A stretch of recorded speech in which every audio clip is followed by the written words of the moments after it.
Señoras y señores, bienvenidos, muy buenas noches. Gracias por acompañarnos. Esto es La Silla Roja, este espacio abierto al diálogo, a la crítica, al análisis, a la reflexión. Sean todos ustedes bienvenidos. El día de hoy nos da un enorme gusto recibir al señor ministro en retiro, José Ramón Cosío, académico, investigador, escritor, editorialista, analista de la materia judicial en todas sus dimensiones. Querido José Ramón, bienvenido. Gracias por estar aquí. Gracias, de veras. Te agradezco muchísimo. Señor Quintana, buenas noches. Buenas noches. Te faltó decir protagonista frecuente de las mañaneras. Aquí, José Ramón. ¿Tienes contabilizada tus menciones o nada? No.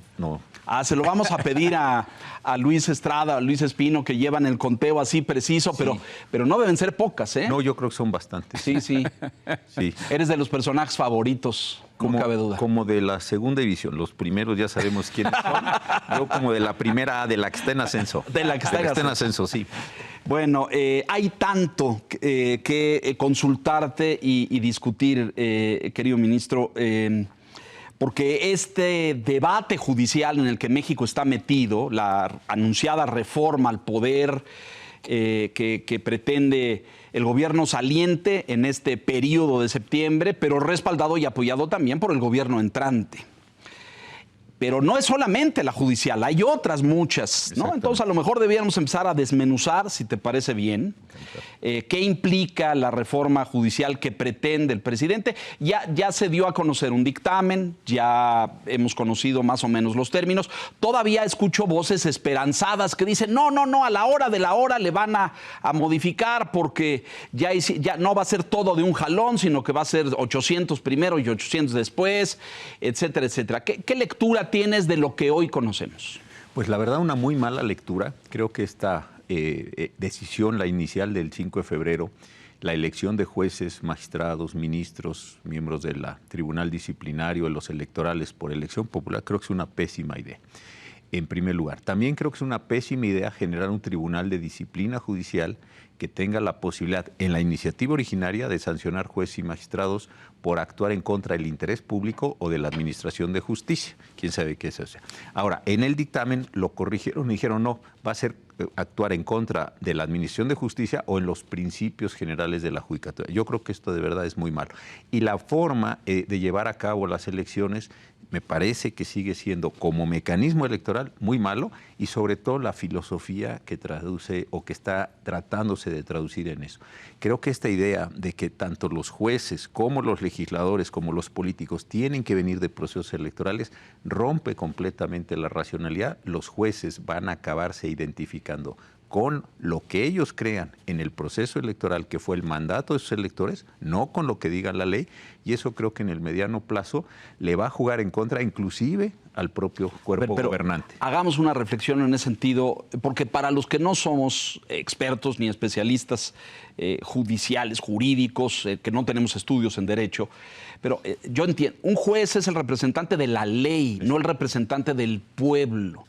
¿Dónde está esta distorsión de los políticos, de López Obrador, de Claudia Sheinbaum, insistentemente? Es que no representan al pueblo, es que su función no es representar, o lo estoy entendiendo. No. A ver, un juez, ¿qué es lo que hace? Un juez asume que lo que se ha puesto en las leyes por legisladores democráticos y en la Constitución por legisladores democráticos es una voluntad popular.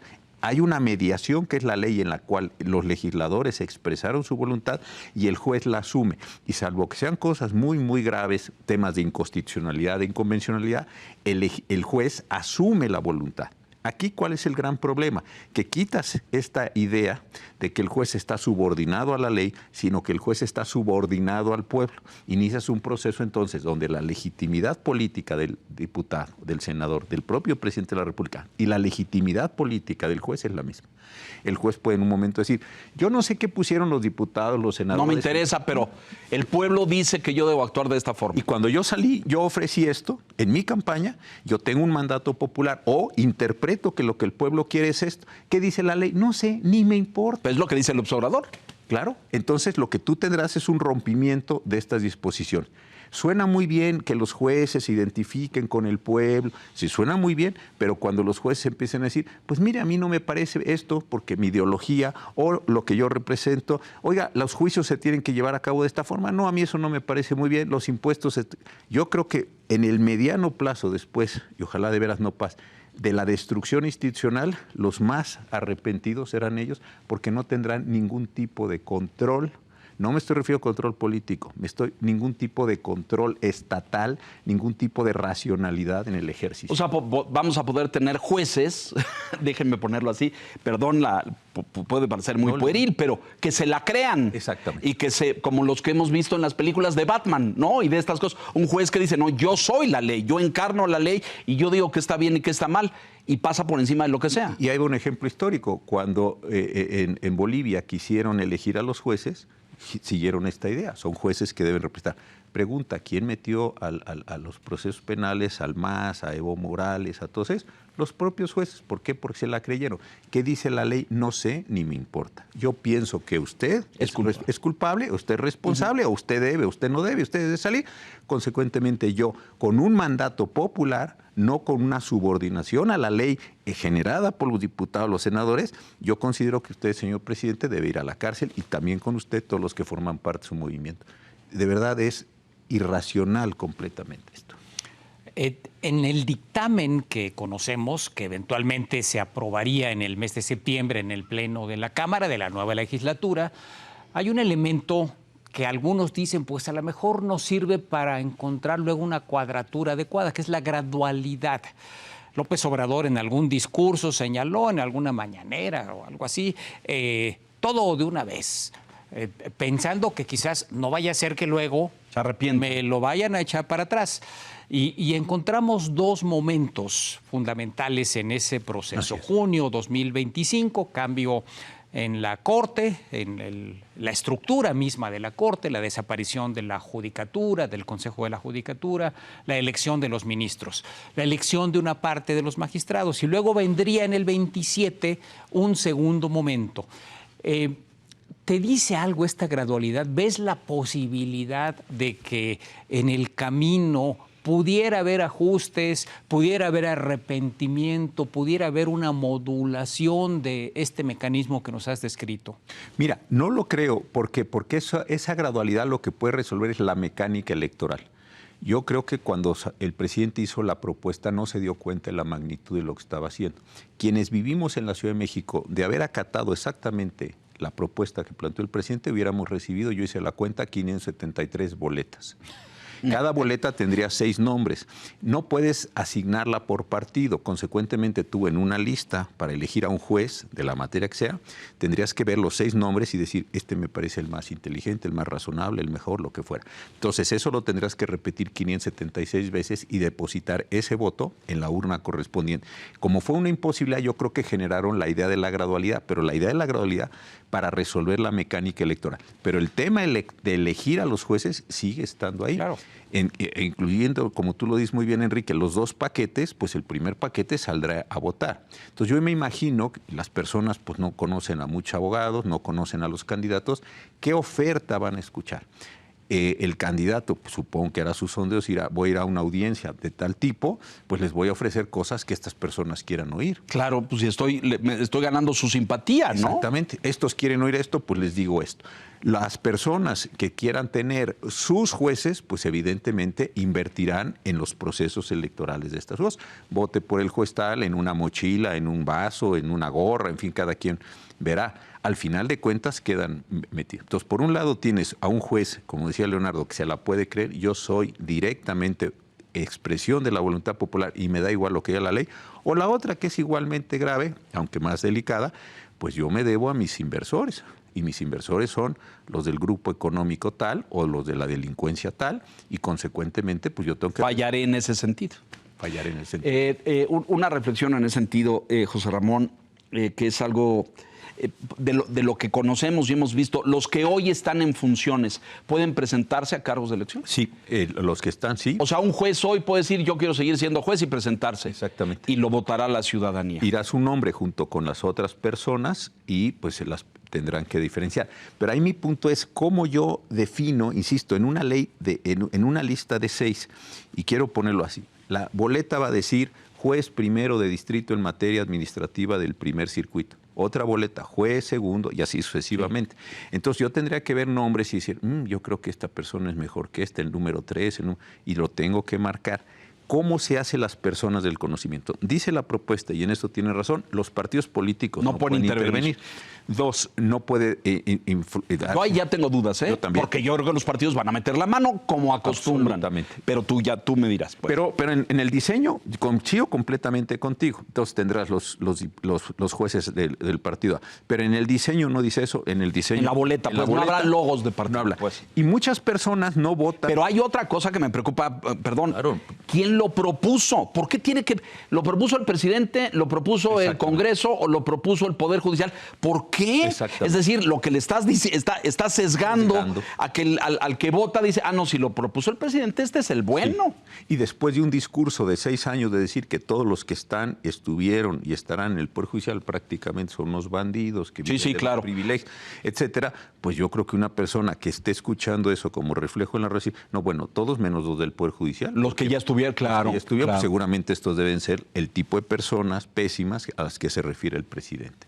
Tú has hablado, José Ramón, con empresarios, con académicos, con integrantes de organizaciones civiles.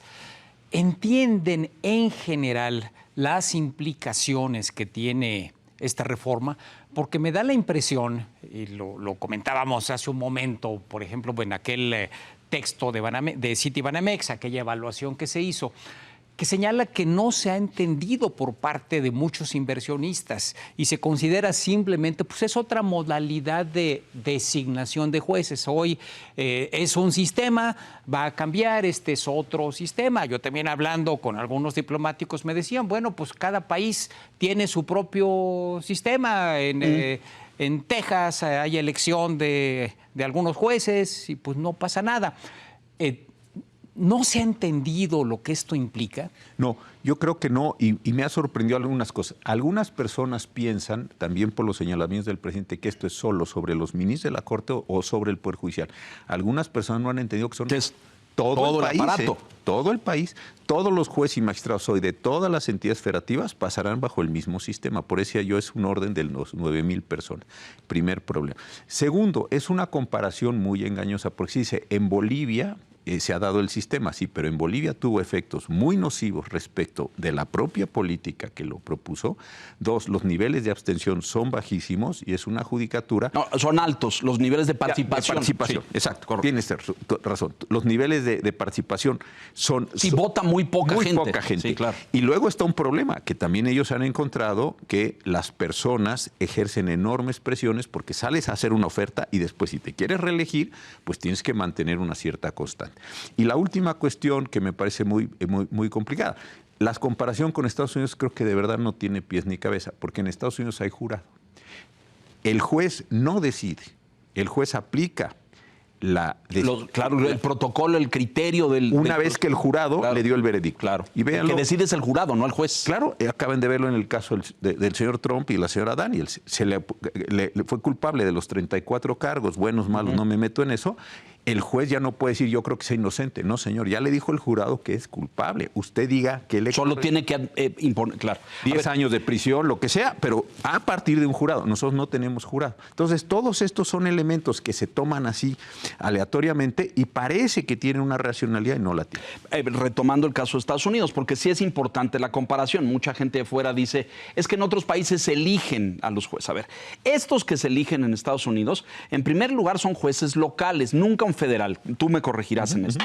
Y segundo, son jueces que atienden asuntos menores. Nadie le entra a un asunto constitucional, nadie le entra a un asunto federal o de dimensiones mayores, sino son jueces menores. Y no sucede en todos los estados de la Unión. Es decir, la comparación no es válida. Y otra cosa en relación a lo que dices tú y que decía antes Enrique, nunca hemos visto que un juez de esos electos esté resolviendo los asuntos de inversión, los asuntos de tecnología, los asuntos de... son para otro tipo de cosas. Entonces, regresando a la pregunta, los inversionistas, la gente que preocupada, ¿tiene idea de esto? No. Y yo creo que no han calculado las condiciones. Y segundo, creo que quienes no están en ese estrato poblacional o económico, como lo queramos llamar, las personas ordinarias creo que van a padecer mucho.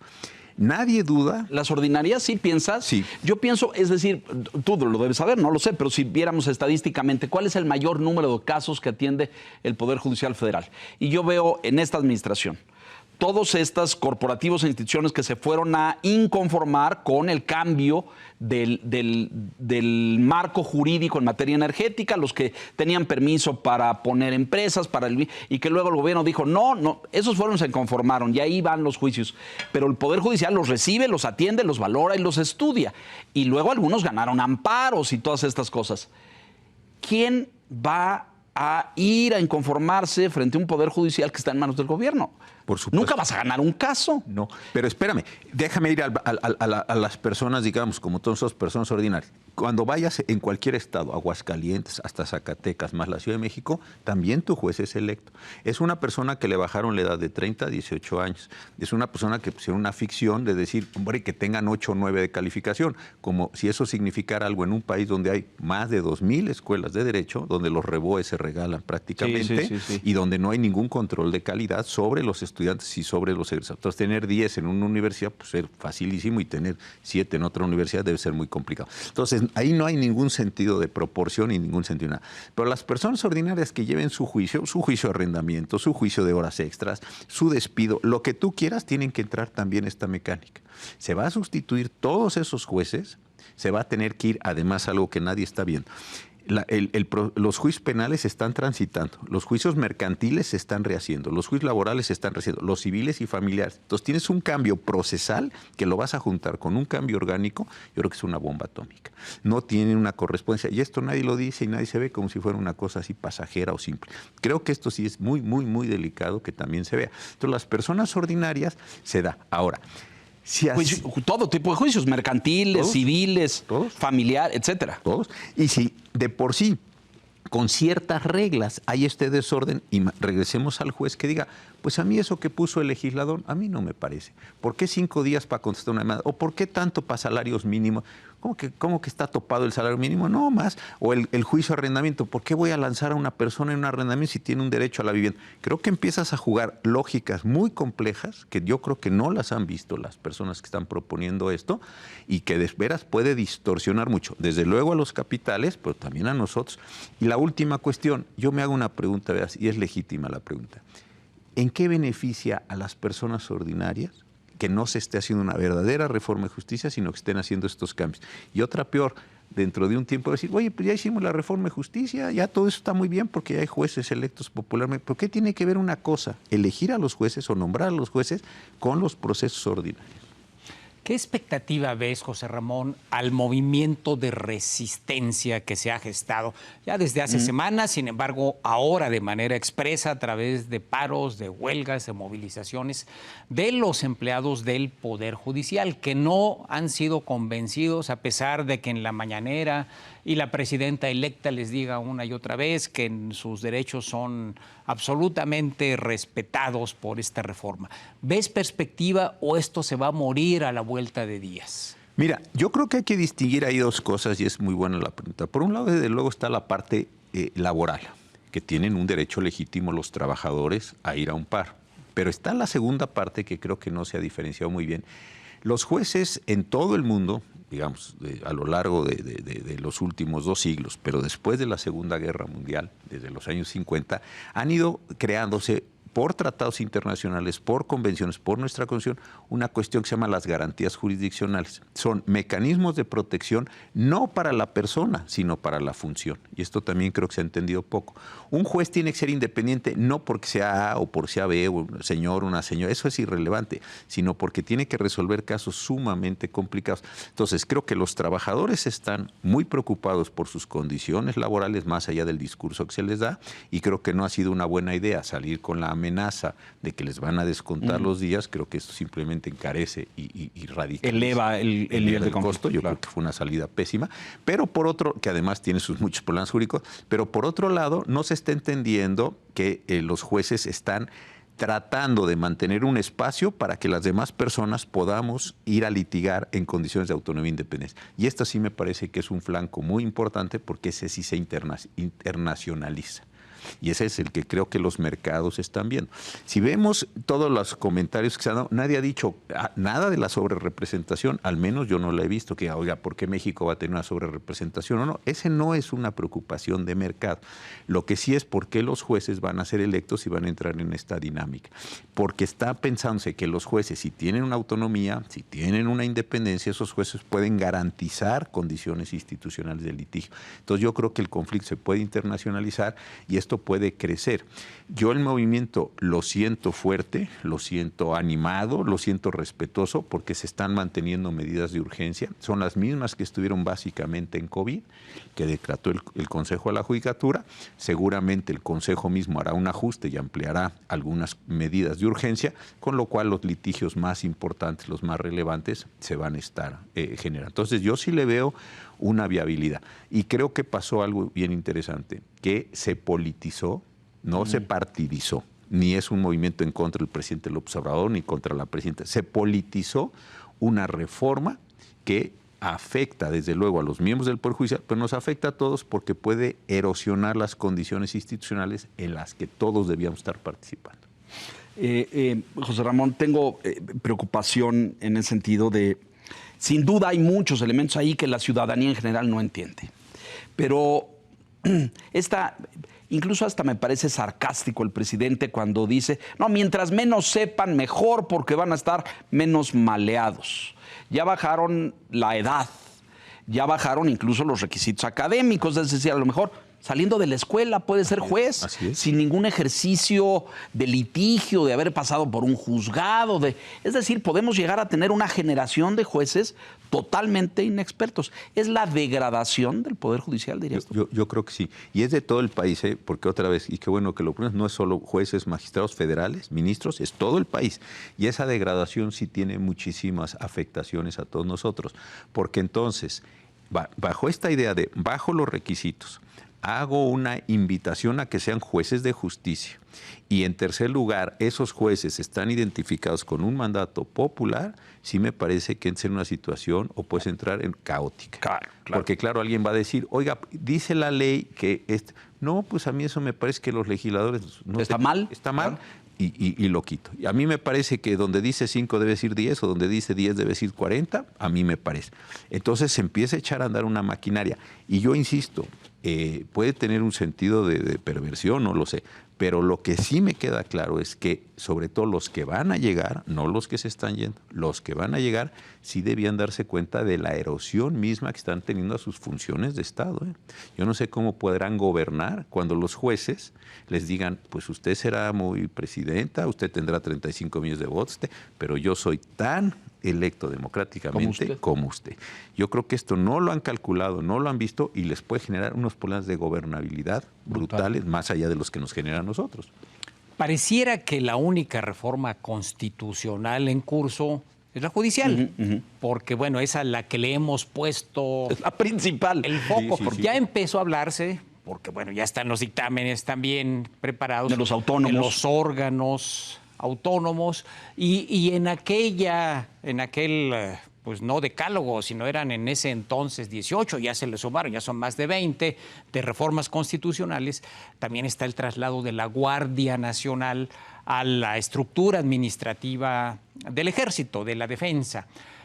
Aparte de la judicial, hay otras reformas que veas inminentes, quizá para que se aprueben en septiembre, antes del término de la administración López Obrador, y que puedan significar cambios tan profundos como la judicial, José Ramón? Pues tú mismo las identificaste, Enrique, la de los órganos constitucionales y la de los militares. Y déjame empezar, si quieres, con militares. Las personas están pensando que toda la transformación o toda la reforma constitucional es para llevar a la Guardia Nacional de ser una corporación civil, como está hoy en día, con todos los problemas que tiene, hacia la Secretaría de la Defensa. Ese no es el verdadero problema. El verdadero problema es que se modifique el artículo 129 constitucional. El artículo 129 dice casi textualmente lo siguiente. En tiempos de paz, los miembros de las Fuerzas Armadas no pueden hacer más funciones que las que tengan exacta conexión con la disciplina militar. La reforma dice, en tiempos de paz, los miembros de las Fuerzas Armadas no pueden hacer más funciones que las que les autorice la ley y la Constitución. Ojo, esto es gravísimo. ¿Por qué? Porque de tener un concepto material que se ha desbordado desde hace muchísimos años, que es lo vinculado con la disciplina militar, cualquier cosa que sea. Es vaguísimo. Vaguísimo, pero ahora queda peor, porque de alguna forma tienes el referente, decir, bueno, la disciplina militar, las funciones militares. ¿Qué es lo militar? ¿Esto es militar? No, pues entonces no puede ser disciplina militar. Ahora se vuelve un concepto autorreferente. ¿Qué es lo que puede hacer el ejército? Lo que diga el Congreso de la Unión. Si tienes una mayoría tan amplia como va a tener el oficialismo, pues entonces el propio oficialismo puede decir, los militares en el país pueden hacer todo lo que yo le autorice en la ley. No lo que decía o lo que tenga que ver con la disciplina militar. Tenías un breve concepto material y ahora pasaste a un concepto autorreferente. A ver, José Ramón, pero de facto este presidente violó sistemáticamente ese precepto constitucional porque los hizo obreros, los hizo constructores, agentes de aduana, operadores de aeropuertos civiles, es decir, Todo. sobrepasó cualquier función constitucional de las Fuerzas Armadas y no estaba en la ley. No, pero bueno, este presidente hizo algo que nadie había hecho y puso en la Ley Orgánica de la Administración Pública que las Fuerzas Armadas podían hacer todo aquello de carácter civil, pero otra vez usó el concepto civil que le ordenara el presidente. Entonces el presidente le dejaron los legisladores una manga ancha para decir yo puedo utilizar al ejército como yo quiera para repartir libros de textos, lo que yo quiera que haga, eso está bien hecho. Pero esto ya se convirtió en constitucional. Entonces nadie podría plantear cualquier cosa que se le asigne por ley al ejército o a la Armada, no lo podrías plantear como un problema de constitucionalidad. ¿Por qué? Porque la Constitución perdió, digamos, ese control. El tope ahí, claro. Exactamente. Es gravísimo esto. Gravísimo, gravísimo. Yo no lo he visto más que en un artículo de María Elena Morera, es la única que se ha dado cuenta que lo dijo María Elena. Todos los demás están siendo la Guardia Nacional. Oigan, sí, eso está grave. Sí, pero eso es de este tamaño en comparación con... Claro, porque ahí metes a la Guardia Nacional, pero el verdadero problema de la reforma es que ampliaste todas las posibilidades del Ejército, de la Armada y de la propia Guardia Nacional para hacer todo aquello que los propios legisladores le autorizan. Híjole, pues por si nos faltaran temas, déjanos hacer una pausa, José Ramón, Claro que... solo para respirar un poquito después de lo que nos acaba de decir. Vamos a mensajes, volvemos.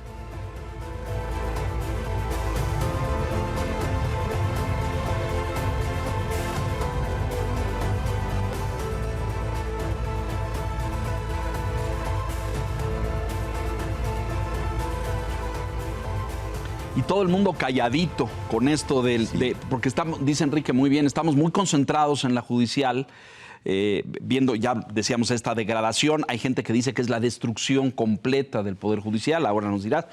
Ya nos decías esta de la militar, que me parece que tiene implicaciones muy serias y muy graves para el país. Pero hablemos de la de los autónomos también, porque... pues también significa borrar por completo todo contrapeso al Ejecutivo, ¿no? Mira, yo me he hecho una imagen que es un poco recordando mis clases de biología de la prepa.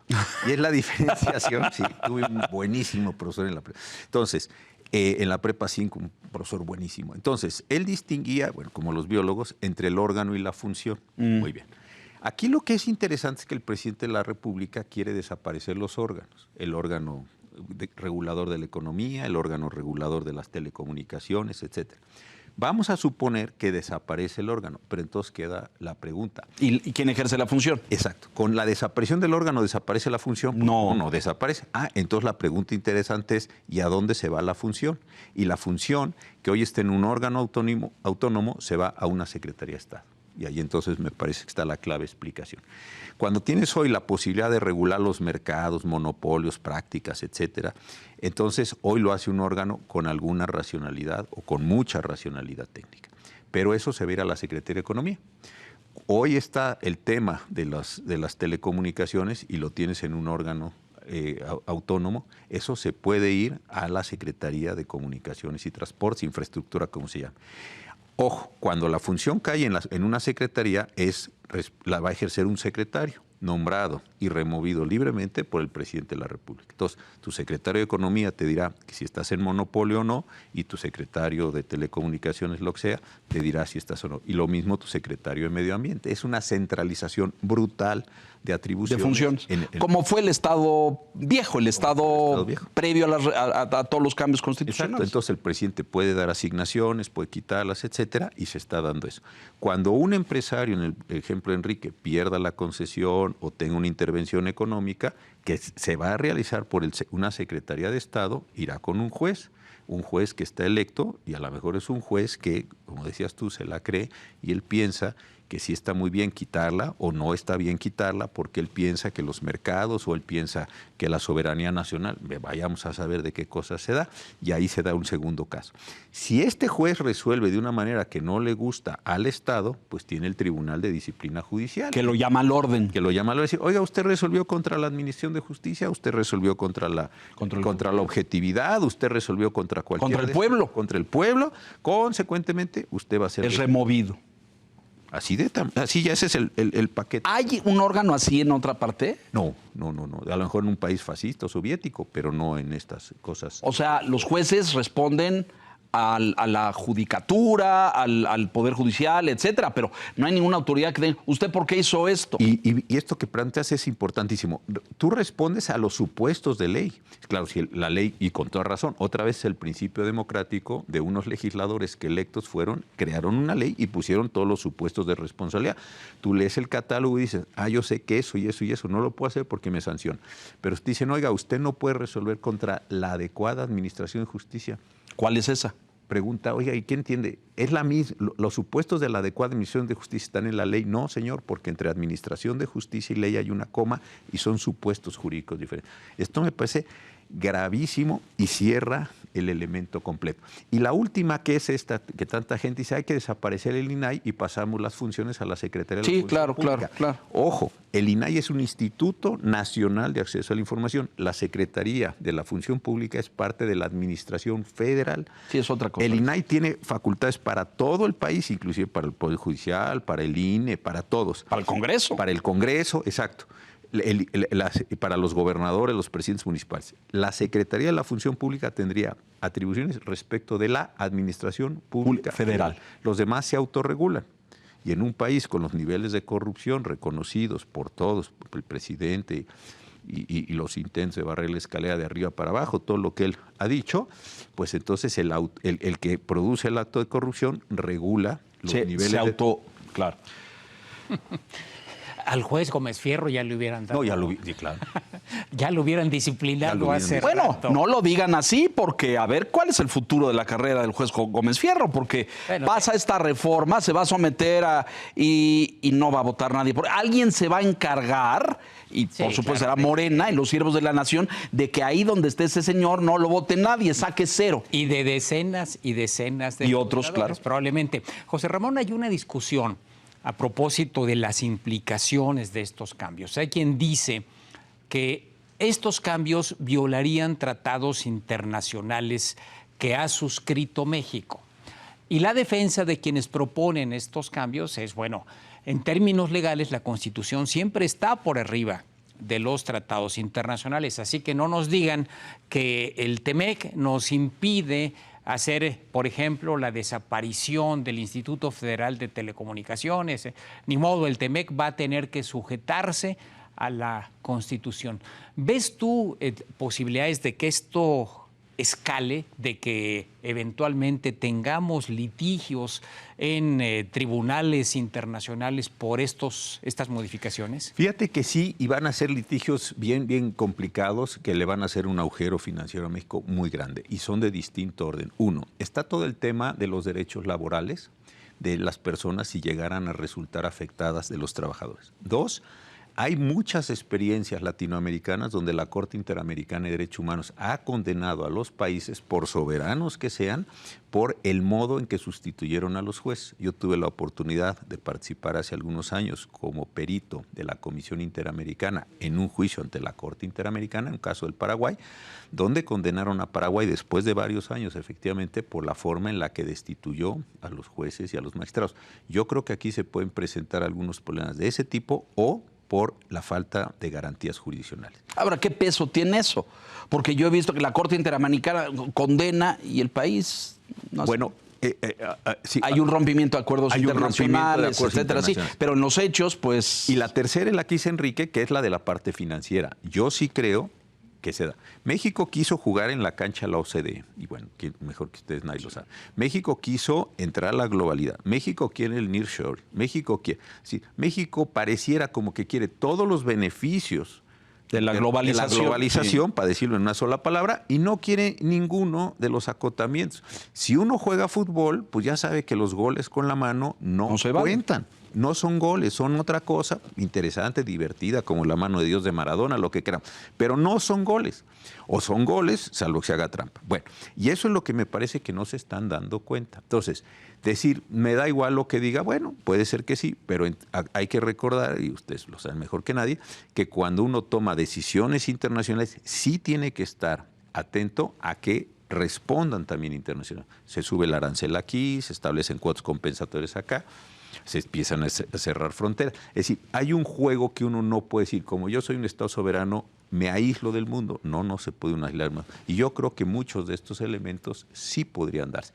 Hay una sentencia que es muy, muy delicada del caso Lionel, un tribunal internacional arbitral, eso sí, arbitral, condenó al Estado mexicano a unas reparaciones a una empresa del Canadá. ¿Por qué? Porque consideró así de grave que el sistema judicial, sobre todo el local, o más bien el local mexicano, estaba tan corrompido que se había hecho una expropiación indirecta de los activos de esta empresa canadiense por estos juzgados. De ese tamaño pueden ser estas condiciones. Entonces yo sí creo que se puede presentar. Y me parece muy difícil que si México quiso, insisto, jugar en esa cancha, puso una cláusula arbitral o celebró en este sexenio, no es herencia del neoliberalismo, en este sexenio se firmó el TEMEC por el presidente López Obrador y lo celebró muchísimo, se puede dar una situación donde diga, bueno, todo eso es verdad, pero se puede dar. O en la renegociación del 26, que es la carta que las corporaciones, no empresas, sino asociaciones de empresas americanas, le mandaron en la carta del día, hace unos días al secretario, a Blinken. Y le dijeron, señor, estamos muy preocupados por esta. Sí. Es público ya ese documento. Y con todo y todo, la presidenta electa acaba de decir hace unos días que nada de esto rompe ningún precepto del TEMEC. El TEMEC sí establece que debemos tener un sistema de justicia independiente y órganos, sí lo dice. Sí, y hay una cosa que también creo que es muy importante ver. Las partes de un tratado no determinan si están a favor o en contra. Déjenme regresar a mi metáfora futbolística. Es como si los jugadores determinaran ellos mismos si los goles con la mano cuentan o no cuentan. Eso no puede ser. Hay mecanismos institucionales que uno puede decir, yo creo que no. Bueno, pues para eso se somete a los mecanismos institucionales y los mecanismos institucionales van a decir si México cumplió o no cumplió. A mí me parece... Bueno, tenemos hoy el panel del maíz, que seguramente vamos a perder porque pusimos frenos a un intercambio comercial que se daba sistemáticamente. Exactamente. Entonces México tuvo la posibilidad al renegociar, o no se renegoció el NAFTA, se hizo el TEMEC, de establecer todas las cláusulas, los principios, las interpretaciones. No lo hizo, por buenas, malas razones, por la prisa, lo que haya sido. Esas condiciones que quedaron establecidas, México no puede unilateralmente decir, pues yo lo pienso. Eso va a instancias, a paneles arbitrales, a tribunales internacionales, tribunales de comercio, una gran cantidad de litigios fuera, que también México aceptó jurisdicción, y uno tiene que aceptar las consecuencias. A mí sí me parece muy delicado que la presidenta ya electa, que tomará posición en unas pocas semanas, como que reciba... Así hay una frase en los juicios, eso es a beneficio de inventario, o que no reciba a beneficio de inventario la totalidad de la cuarta transformación que el presidente... Sí, que asuma por completo todo eso sin dimensionar las consecuencias, ¿quieres decir? Exactamente, decir, bueno, esto sí, esto no, esto vamos a dar un tiempo, esto, etcétera. Y los mismos legisladores que van a entrar el 1 de septiembre están asumiendo una condición igual. Yo la preocupación que me da es que la gente o todos salimos a votar por una nueva presidenta, por un nuevo Congreso, y pareciera que lo que hicimos es en una situación... Una prolongación. Exactamente, en una situación plebiscitaria, renovarle el mandato al presidente López Obrador. Aquí sí creo que y a los legisladores anteriores, no creo que sea así.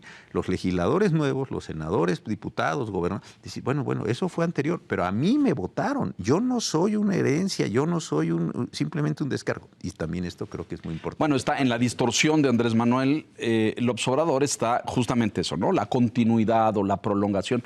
Lo ha expresado Claudia Sheinbaum con esto del segundo piso, ¿no? Hablando de esa continuidad, y déjame regresar un poco al tema militar, había la expectativa de que con la nueva administración pudiéramos ver gradualmente la desmilitarización de un conjunto de actividades, porque no quedó en ley en todas partes. Fueron decisiones administrativas las que le dieron al Aeropuerto Internacional de la Ciudad de México a Marina, después decisiones corporativas, ya se constituyó el Grupo Marina para administrar diferentes aeropuertos, etcétera, etcétera. Con esta reforma constitucional, ¿ves posible que pudiera haber reversa o al revés? Esto consolidaría la militarización como la hemos vivido en estos años. Fíjate que es bien buena esta pregunta. ¿Por qué razón? Porque aún con la reforma se podía desconsolidar. Porque va a decir, como dices tú, hay una corporación, una asociación, pues esa simple asociación, entras a un proceso de liquidación normal en el derecho y la quitas. El decreto que le das la administración, lo quitas. Entonces podrías tú irlo haciendo. Lo que sí generas con esto es un reforzamiento para consolidar como decisión política, no jurídica, lo que ya está y para poder avanzar, si quieres, en un proceso de militarización más amplio. Porque más allá de todos los temas que decía Leonardo muy bien, que se han ido transformando cosas, y eso es parte de los problemas que están ahí guardados los asuntos ya desde hace varios años de que tienen que ver con la militarización, tú puedes preguntar a la Corte, oye, esto que están haciendo los militares o que les quieren asignar como amparo, como acción de controversia, ¿está vinculado con la disciplina militar? Y la respuesta es no tiene nada que ver con la disciplina militar. Se resuelve, se anula la ley y regresa a la condición civil. Pero al decir lo que el ejército puede hacer todo aquello que le diga la ley, pues entonces simple y sencillamente ponlo en ley para que el ejército lo pueda hacer. Y voy escribiendo leyes cada vez que sea, exactamente. que haga trenes, que se ocupe de aduanas, etc. Entonces lo que dice Enrique es más bien es una decisión política. La presidenta Sheinbaum podrá ir desescalando lo militar si es una decisión política. Si ella lo quiere mantener, va a tener un mayor refuerzo de ley. Si ella lo quiere incrementar o los militares le exigen, o el presidente López Obrador, una vez que se vaya a vivir a Palenque, quiere exigirle, tiene una base mucho más sólida de exigencia y de militarización acelerada. Clarísimo. La Corte, órgano en el que tú serviste, sí, que conoces perfectamente y que, pues, en fin, yo he visto a la ministra Norma Piña acudir a organismos internacionales, a decir este también es un tema de derechos internacionales, etcétera. Pero todos percibimos que, pues ahora sí, ¿quién podrá defenderlos? Porque ya no hay instancia. La Corte completa será eliminada, como la conocemos hoy. La reforma plantea una nueva Corte de 9 ministros, le quitan 2. Y yo no veo que ninguno de los actuales integrantes independientes, no los morenistas, puedan repetir. ¿Tu lectura es la misma? Sí, es la misma. Creo que la Corte ha sido prudente en este sentido. Fueron a los foros, sí, expresaron sus puntos de vista. Buscaron diálogo incluso. Buscaron diálogo, les dijeron que no. Algunos ministros han tenido participaciones sí, muy buenas, a mí me han parecido. Otros ministros tienen otros puntos de vista. En fin, no me meto eso, pero sí me parece que la Corte ha tomado esta condición. Yo creo que en las próximas semanas la Corte tendrá que acercarse a una decisión sobre qué hace respecto del paro y cuál es su propio funcionamiento en este sentido. Pero de que quisieron buscar el diálogo. Sí, hay constancia clara, incluso fueron a los foros. Yo vi 2 alocuciones de 2 ministros muy precisas, muy claras. Este tema que también es vago, ¿vamos a tener una mejor impartición de justicia con este nuevo sistema? Porque sí, reconocemos que el sistema de justicia en México tiene muchas carencias, pues, problemas burocráticos, administrativos, sin duda problemas de corrupción, es decir, nadie niega eso, pero ¿con esta reforma se corrige todo eso? No, yo creo que no se corrige nada, porque la parte que le interesa a la gente, la parte procesal, la parte de acceso, la parte de ejecución, los conocimientos, etcétera.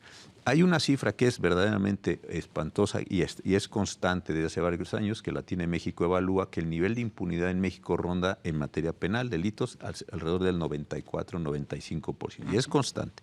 Tiene inclusive algunos incrementos en estos periodos. Entonces yo la pregunta que hago, tener un juez, tener un magistrado electo y tener un tribunal de disciplina, todo lo que hemos dicho, ¿tiene alguna forma de bajar esa tasa del 94 a un nivel? No la tiene. No la tiene. Entonces, por poner un solo ejemplo penal, otras materias podemos poner. Entonces, creo que no tiene ningún impacto sobre estas cuestiones. Y la respuesta es, no, este es un primer paso, sí, pero el primer paso es tan destructivo institucionalmente que a lo mejor ya no hay posibilidad de seguir haciendo los demás pasos. ¿Cómo se va a vivir en la Corte este proceso, suponiendo que el dictamen, como lo conocemos, sea el que se apruebe en el Pleno de la Cámara de Diputados, de la de Senadores? Surgió a la luz el tema de, entre comillas, el soborno. Es decir, quédense hasta agosto del 2025, señores ministros, ministras, y les respetamos sus saberes de retiro. Si renuncian y se van antes, pues entonces olvídense de ellos.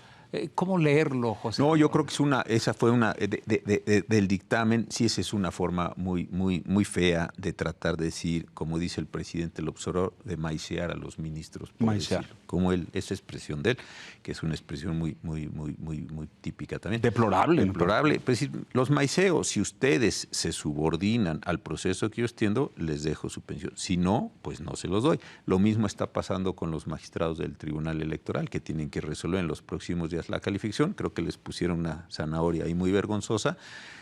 Los magistrados que están actualmente en funciones podrían seguir en el cargo, podrían ser ministros, etcétera, como diciéndoles, bueno, pues ya entendieron cuál es el mensaje. Creo que son mecanismos de un muy viejo estilo, ni siquiera sé si es priista o es priista, no sé, pero es de un muy viejo estilo o de un estilo muy inadecuado para jugar con las instituciones. También está la otra cuestión, que iba a punto de lo que decía Leonardo, que es, y es que el presidente está muy enojado porque la ministra Piña no se paró a saludarlo en el discurso de Querétaro. De veras, un agravio así a una persona. Si es que fue un agravio, pues, a lo mejor las señoras en la tradición nacional no se levantan a saludar a los señores. Es decir, no me meto en ese tema. ¿Es cultural o no? De veras. Sí, pero eso detona esto. Una reforma de este tamaño. Un huracán que barre con el poder porque no se levantó una señora a saludar al jefe, a un señor. A un señor. Donde la Constitución además dice que son equiparables, ¿no? Es decir, o porque unos jueces, y hablabas de Juan Pablo Gómez Fierro, otros no impidieron el desarrollo pleno. Sí, no fallaron a favor del gobierno. Eso, de ese tamaño es la Constitución para desestructurar. Yo no creo que sea así, de verdad no lo creo así. No, te niegas a quererlo, pero sí hay un elemento visceral aquí, sin duda, porque cuando tú dices no es racional, ¿no? Es decir, cuando uno ve la boleta, ve todos los... Además, ahorita la primera etapa es solo los federales, que son como 1,700, 1,800, pero luego dices, nos vamos a todos los estatales, ya nos vamos a 9,000. O sea, es devastador esto. Mira, y es muy fácil, hay que ver cuántas boletas se emitirían. Y esas boletas, multiplicarlas por la lista nominal de electores del circuito. Yo decía, mis 573 boletas por 8 millones más o menos, da una cantidad, algo así, ustedes son buenas en los números, algo así como 1,500,358 boletas. Brutal. Una burrada el celular, ya saben que si lo pone uno en vertical no salen los números, lo tiene uno que poner en horizontal. Para que se lo recuerde. Sí, yo lo aprendí en eso porque no me salía el número. Nos quedan un par de minutos. Este tema, que es otro de los que creo que el tema de los fideicomisos. Y estoy siendo extraordinariamente respetuoso contigo como persona y como ministro, no preguntarte por Arturo Saldívar y su rol en todo esto, porque sé que me vas a decir que pues no te corresponde, fueron colegas ahí en algún momento. Pero el tema de los fideicomisos, hoy se dice, cuando la señora Tadei, consejera presidenta del INE, les pregunta, ¿y con qué vamos a pagar todo este proceso? Que vale, ella calculó como en 6,000 millones de pesos, más o menos, o más, o eso costó la elección del 2 de julio. Alguien ya dijo por ahí, pues de los fideicomisos. ¿Para qué estaban esos fideicomisos en el Poder Judicial y cuál era su función? Mira, tiene varias funciones. Un fideicomiso que mencionaron mucho es un fideicomiso de recursos autogenerados, de un disco compacto que cuando esa era la tecnología se hizo, y venta de libros. Entonces uno decía, bueno, eran los libros que vendía el Poder Judicial, que imprimía el Poder Judicial, entraban al fideicomiso. Otros eran para un cumplimiento de pensiones, no de los ministros, de empleados que tenían una muy mala jubilación. Ajá, se les incrementaba ahí. Durante muchos años. O sea, son derechos de los trabajadores y se los van a cepillar esos también. Durante muchos años el Poder Judicial con economías autorizadas por las Secretarías de Hacienda y por la Cámara de Diputados y la Auditoría Superior fue incorporándole dineros fideicomisos para apoyar en su jubilación a personas. Y muchos de esos fideicomisos, ¿saben de dónde se financiaba? De las máquinas expendedoras que se les permitió que los recursos de las que hubieran los juzgados. Sí, de las máquinas, de las así de galletas. De galletas y de refrescos. De ahí salía el dinero. Y de ahí salía el dinero para pagar eso. O sea, no tiene principio de orden. Y también llama mucho la atención Fíjate que si nada más. estamos... Fíjate nada más. No, si uno ve, dice, ¿de dónde se...? Es que el presidente dice que es dinero del pueblo. Salía de uno compraba un refresco o una galleta, un sándwich en un juzgado porque te pasabas horas ahí, porque es dinero del pueblo. Ese dinero, le dijeron, los recursos de esto, con un acuerdo, pues esto van a ser para los jubilados, personas mayores, secretarias, oficiales judiciales. Bueno, entonces, decir, oiga, ¿y por qué mejor no hacemos el trazo de dónde viene el dinero? Porque se pareciera, es como que... El monto de esos son como 30 y tantos mil millones, más o menos, hoy. ¿Tu pensión como ex ministro con toda esta reforma está en riesgo? No la he querido ver porque yo no quiero... No me quiero asustar. Y no quiero, como les dije, empezar a... Hacerlo personal. Hacerlo personal. Claro. No he querido ver el transitorio, no voy a verlo.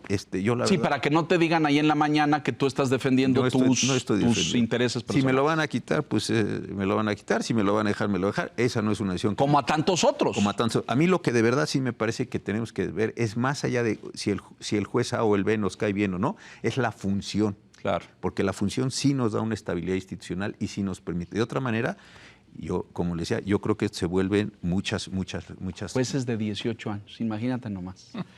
Conclusiones, señor Quintana. Pues agradecerle a José Ramón que nos haya ayudado a descifrar, porque la verdad es que muchos aspectos de todo este paquete de reformas constitucionales pues son inasequibles para quien no tenga conocimientos, antecedentes, experiencia, y en la medida que podamos, pase lo que pase ya, que podamos entender lo que significa, creo que va a ser muy útil para todos. Gracias, José Ramón. Gracias, Enrique. Reitero el agradecimiento. Muchas gracias, José Ramón, de verdad. Sé que tu agenda es muy complicada y viajas y das conferencias y haces muchas cosas académicas. Si nos permites, te convocamos a octubre. Encantado. Para que pase lo que algunos llaman ya el fatídico septiembre. Y entonces en octubre nos sentemos a ver cómo quedó Encantado. finalmente y pues los márgenes de acción y de maniobra. ¿Te parece? Encantadísimo. Muchas gracias. No, gracias. Sean Quintana, buenas noches. Gracias. Buenas noches. Y a usted que nos hace el favor y la gentileza de escucharnos aquí La Silla Roja puntualmente la semana entrante. Hasta entonces, gracias.